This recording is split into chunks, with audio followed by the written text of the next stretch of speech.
Welcome everyone. आज society law and ethics part 4 हम यहाँ पे कुछ MCQ सॉल्व करने जा रहे हैं। पार्ट 1 to 3 अगर आपने नहीं देखा तो मैं उसका लिंक डिस्क्रिप्शन में डाल दूँगी। चलिए फर्स्ट क्वेश्चन पर चलते हैं। The rights of the owner of information to decide how much information is to be shared, distributed, exchanged are collectively known as, answer है बी, इंटेलेक्चुअल प्रॉपर्टी राइट्स। अब ज़रा सा इंटेलेक्चुअल प्रॉपर्टी इसके बारे में जान लेते हैं।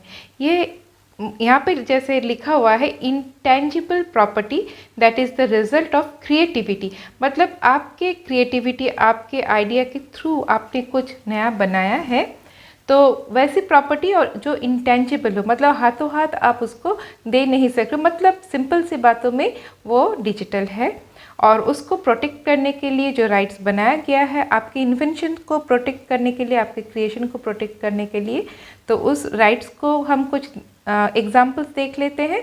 तो ऐसे राइट्स है कॉपीराइट्स, पेटेंट्स, ट्रेडमार्क्स और ट्रेड सीक्रेट्स, और ऐसे और कई हैं। तो आपके लिए यहाँ पे 4 मैंने डाल दिए हैं। नेक्स्ट क्वेश्चन पर चलते हैं। Stealing someone else's intellectual work and representing it as own, किसी का क्रिएटिव वर्क और उससे आपने स्टील किया, चोरी किया एक तरह से और अपना बताया, तो इस तरह के बातों को हम क्या बोलते हैं, इस तरह की चोरी को क्या बोलते हैं, पैलिज्म। सपोज यहाँ पे एक PPT बनाया और वहाँ किसी ने एक सिंपल सा एग्जाम्पल लेते पोएम लिखा और वहाँ से आपने कट करके कॉपी करके पेस्ट किया और आपने किया है, आपने लिखा है, ऐसे बताया, तो ये एक तरह का स्टीलिंग हुआ। तो इसके लिए आप क्या कर सकते हैं ताकि इसको स्टीलिंग ना बोला जाए, आप रेफरेंसिंग कर सकते हैं, आप एक्नॉलेजमेंट डाल सकते हैं या फिर आप एट्रीब्यूट दे सकते हैं, मतलब थैंक यू बोलना, सिंपल सी बातों में। नेक्स्ट क्वेश्चन पर चलते हैं।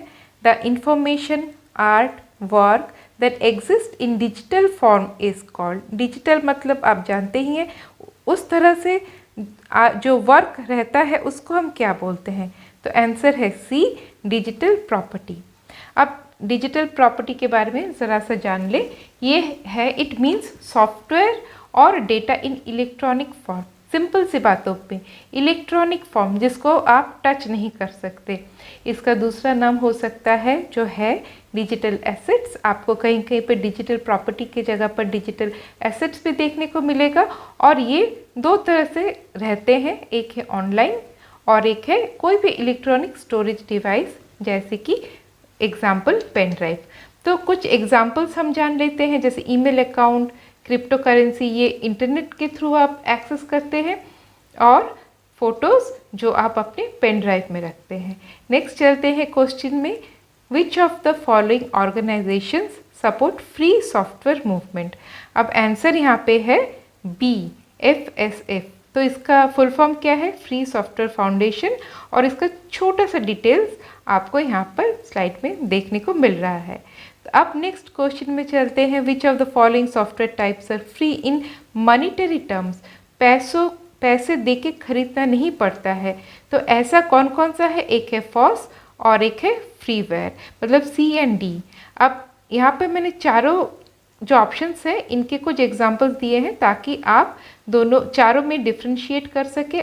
जैसे लास्ट जो 2 हैं C, जैसे FOSS free open source software, आप ये 11-12 में आपका है पाइथन जो आप फ्रीली डाउनलोड कर सकते हैं, और फ्रीवेयर एडोबी PDF। अब इन दोनों में एक छोटा सा डिफरेंस है, वो हम नेक्स्ट स्लाइड में देखेंगे। Which of the following software types are free in terms of freedom of rights. अब लास्ट वाले स्लाइड में हमने क्या देखा, फ्रीडम ऑफ मनी से खरीदना नहीं पड़ रहा है। अब यहाँ पे यूज़ आप जो करोगे वहाँ पर फ्रीडम आपको कौन सा सॉफ्टवेयर दे रहा है, मतलब यहाँ पे जो फॉस है ये आपको फ्रीडम देता है किन बातों में, आपके लिए जो कोड होता है वो फ्रीली पब्लिकली अवेलेबल होता है, उसको आप मॉडिफाई कर सकते हो, डिस्ट्रीब्यूट कर सकते हो, रीडिस्ट्रीब्यूट कर सकते हो, और इसके थोड़े नियम कानून है जो मैंने जो लास्ट 2-3 जो MCQs बनाए हैं वहाँ पे मैंने थोड़ा सा डिस्कस किया है, आप वहाँ पर जाकर देख सकते हो। और इसका एग्जाम्पल सिंपल सा मैं यहाँ पे डाल रही हूँ, वो है पाइथन, जो आप प्रोग्रामिंग कर रहे हो अपने 11-12 के कोर्स में। Next, the least restrictive open source license is C, MIT। MIT के बारे में आपने सुना ही है, और यहाँ पे मैंने इसका फुल फॉर्म डाला हुआ है, और इसको दूसरे मतलब वर्ड्स में बोल सकते हैं permissive free software license. Next question में चलते हैं, which of the following is an act of plagiarism. अब इसका आंसर है बी, कॉपिंग योर फ्रेंड्स ऐसे, जस्ट हमने कुछ स्लाइड्स पहले देखा, and using it by own name. मतलब एक छोटा सा चोरी हुआ, किसी का ऐसे आपने ले लिया और उसको अपना बताया, तो ये एक तरह का स्टीलिंग हुआ, और इसके लिए क्या क्या एग्जाम्पल्स है आपने पिछले स्लाइड्स में देखे हैं। नेक्स्ट क्वेश्चन है, which of the following is are examples of online fraud. Online में धोखाधड़ी करना, तो इसका आंसर है यहाँ पे ए और बी। यहाँ पर आप पढ़ सकते हैं, जैसे किसी ने कुछ खरीदा और पैसे पहले ही दे दिए, और उसका जो प्रोडक्ट वो डिलीवर नहीं हुआ, या फिर आपने पैसे दे दिए, प्रोडक्ट डिलीवर हुआ मगर वो सेम ब्रांड का फ़ोन है मगर मॉडल दूसरा हो, तब भी ये फ्रॉड हुआ। और इस तरह के इंटरनेट फ्रॉड के कुछ एग्जाम्पल्स मैंने यहाँ पे डाले हैं, जैसे spam, scams, phishing, internet banking fraud, etcetera. अब नेक्स्ट क्वेश्चन में चलते हैं। Tom got to know the password of Tim's social media handle and used it to post as if Tim posted them.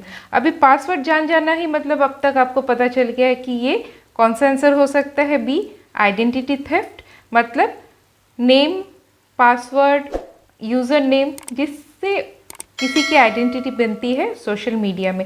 जैसे ATM कार्ड होते हैं, वहाँ पे आपके आइडेंटिटी के कुछ नंबर होते हैं, तो जिस नंबर से या फिर जिस पासवर्ड और यूज़र आईडी से आपको जाना जाए उस पर्टिकुलर चीज़ के लिए, तो उसको चोरी करके जब कोई अपना काम निकालता है तो वो हो जाता है आइडेंटिटी थेफ्ट।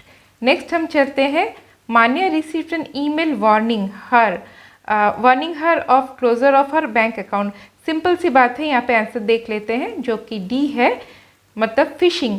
फिशिंग का मतलब आपको किसी ने एक ईमेल भेजा और आपने, वो बैंक के मामले में हो सकती है या फिर बोल सकता है कि आपने कुछ जीता हो, और फिशिंग में क्या होता है, आपने उस ईमेल को क्लिक किया और आपका बहुत सारा वहीं से थेफ्ट स्टार्ट हो जाता है। वो उसके बाद कुछ भी हो सकता है, जैसे फिश को हम लोग एक छोटा सा कुछ देते हैं और वो फिश समझ नहीं पाता है, उसको जैसे वो बाइट कर लेता है उसके बाद से उसकी बदकिस्मती स्टार्ट हो जाती है।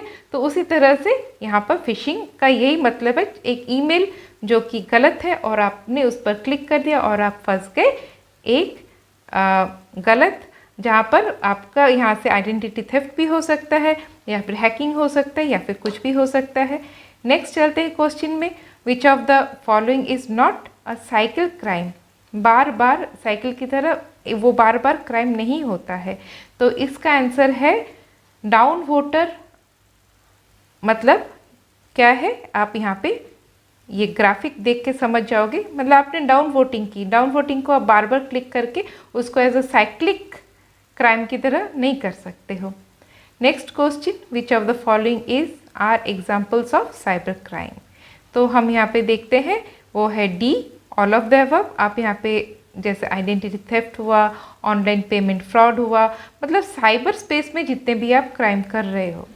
नेक्स्ट है methods used for interpretation of computer media for digital evidence are collectively known as digital forensics. और मैंने छोटा सा एक जस्ट ब्रीफ डाल दिया है, आप यहाँ से देख सकते हो और थोड़ा बहुत समझ सकते हो। मेनली मैंने जो डाला है जैसे identifying, acquiring, processing, analysing and reporting, ये एक साइकिल है डिजिटल फॉरेंसिक्स का।